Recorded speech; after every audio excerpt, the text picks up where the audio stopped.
Okay, today I'm going to talk about would have been, could have been, and should have been in American English.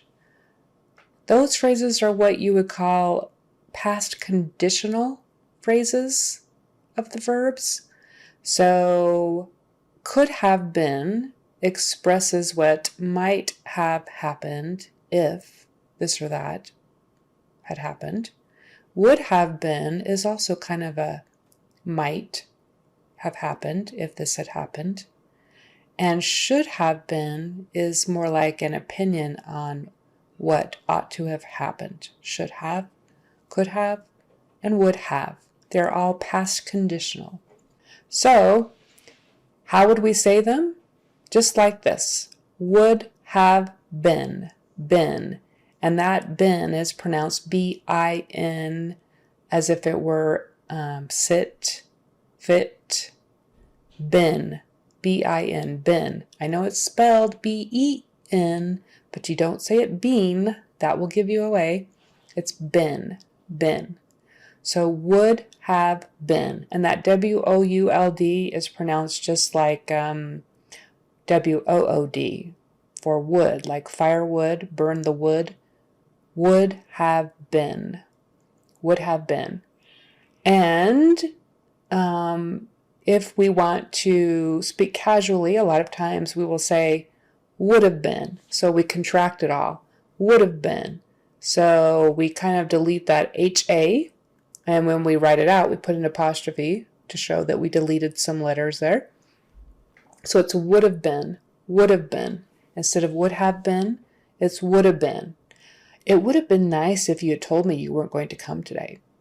Would have been. Instead of saying, it would have been nice if you had told me, you can say, it would have been nice if you had told me.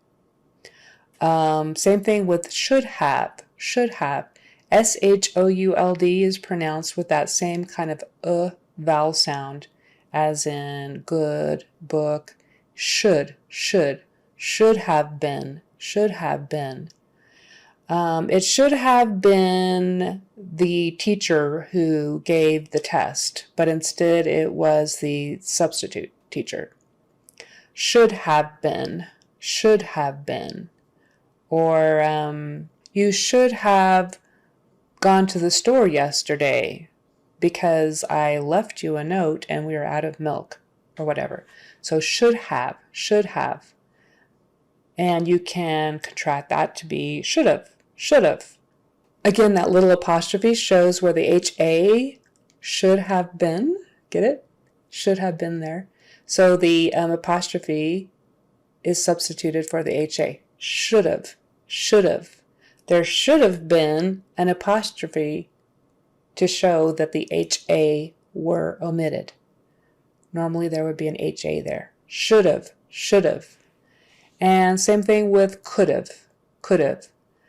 I could have gone out last night if I hadn't broken my toe. Could have, could have, could have, could have. Again, put a little apostrophe there to get rid of the H-A. Just could have, could have. And so you say that could with a D, div, div, div. So you're just suddenly making that V sound. There's a little bit of an in there. Could have, should have, would have. So just pronounce the word would, should, or could, and then immediately go into a V sound with your teeth on your lower lip and voicing it. The V sound. Should have, could have, would have. So in America we have sort of a little expression called woulda, coulda, shoulda. And that's short for would've, could've, should've. Woulda, coulda, shoulda. It's kind of a casual slang kind of phrase saying, oh yeah, well, hindsight is always 20/20, which is another kind of an idiom. In other words, if only we had known this, we wouldn't have done that. Or, gee, it's looking back, I can see where that would be the case, but at the time I didn't know. So woulda, coulda, shoulda. I would have done this, I should have done that, I could have done that, but oh well, I didn't do it. Too bad, if only. So woulda, coulda, shoulda. So that's slang, and you wouldn't go around saying, I would have done that, or I could have done that, or you should have done that. It's always with the V. I would have done that. I should have done that. I could have done that. Always put the V in there when you are actually talking and writing. So that is the rundown on would've, could've, and should've in American English, and it's a past conditional type of verb form. Don't forget your V, because the have is important.